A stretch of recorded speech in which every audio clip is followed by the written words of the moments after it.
My name's Caroline Anning. I work for Save the Children here in Lebanon.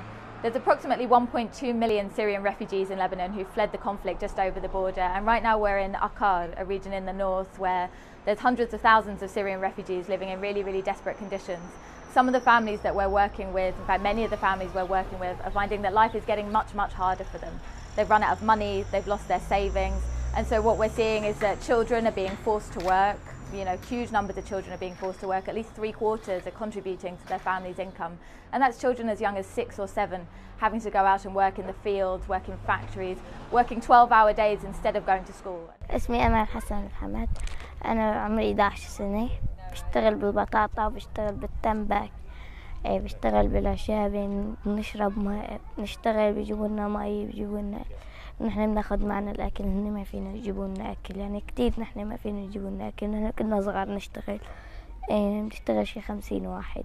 Only about half of children are actually in school studying where they should be, which nearly 5 years into the war in Syria is devastating because you think, what's going to happen to those children? What future is there for them when they haven't even had a chance to learn to read and write? So that's why we at Save the Children try to give them at least a basic education. Looks like a lovely sunny day here, but it's very, very cold. We're coming into the winter. It snows here. It gets down to -10 degrees in this area. And people are living in flimsy tents, in half-built buildings. They can't afford even the wood or the oil for their stoves. So again, we try to help them with that, but it's a huge, huge challenge for all the Syrian refugee families here. The borders here in Lebanon are now closed because there's so many Syrian refugees here, but the situation there is so desperate, the conflict is so violent that people continue to come. We're seeing families, we're working with children who've got shrapnel wounds, who've got really severe burns from the conflict, who've had houses collapse on top of them because of shelling.